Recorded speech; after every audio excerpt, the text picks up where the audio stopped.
Episode 12 The Fight of a Leader. Scene 1 Kion and Kyra's Conversation. The morning sun rises over the Pride Lands, casting a golden glow across the savannah.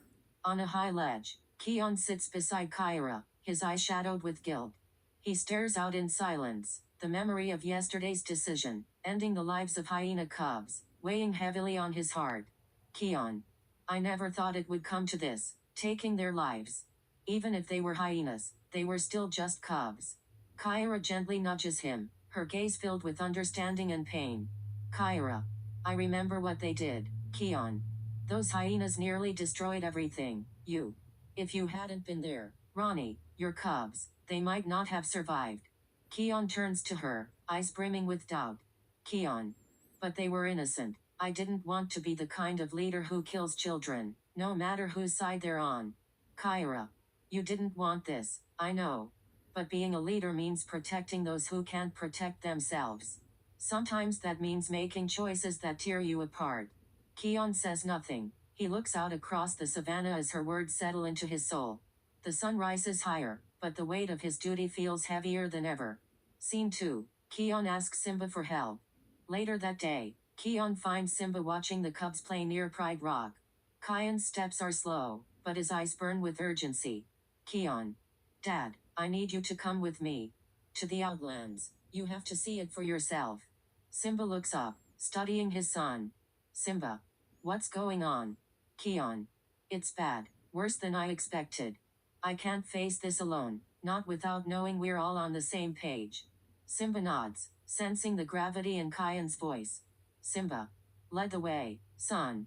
Scene 3. Kion shows Simba the threat. They cross the plains in silence until the jagged terrain of the Outlands rises ahead.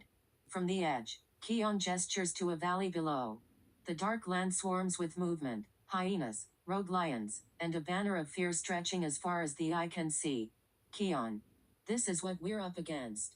Hundreds of hyenas, over 24 lions, loyal to Scar and Zira. They're building something, preparing. Simba's face hardens as he takes in the size and organization of the enemy forces. Simba. I see. They're not just surviving, they're planning a war. Kion. I'll stay and keep eyes on them. But I need you to protect the Pride Lands. Keep the cubs safe. Rally the guard. We don't have much time. Simba places a paw on Kion's shoulder. Simba. You're not alone in this, Kion. Be careful. As Simba heads back toward Pride Rock, Kion remains behind, still, watchful, and deeply burdened. Scene 4. Kion takes action alone. That night, the Outlands lie under a shroud of darkness. Kion moves like a shadow, slipping between rocks and underbrush. His eyes scan the enemy camp. Every step is deliberate, every breath, controlled. One by one, he disables sentries with silent, precise strikes, cutting through the outer defenses like a whisper on the wind. But just as he turns to leave, a sharp snarl pierces the quiet. A hyena lunges from the shadows. A brutal scuffle erupts, claws and teeth flash in the moonlight. Kion fends off the attacker, but not without cost. A deep gash slices across his leg.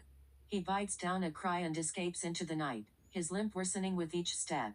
Scene 5. Kion returns to Pride Rock. By dawn, Kion staggers back to Pride Rock, blood streaking his fur. He collapses near the den, his chest heaving. Ronnie rushes to him, her eyes widening in alarm. Ronnie. Kion, you're hurt. Kion. I'm fine, just a scratch. I took out a few lookouts, but it's worse than I thought. They're getting ready to strike. She leans close, nuzzling him gently. Ronnie. Then we'll be ready too. You're not in this alone anymore. Kion meets her gaze. For a moment, the pain eases, not in his leg, but in his heart. Still, as he looks toward the horizon, the weight of what's coming remains. Kion. I hope that's enough.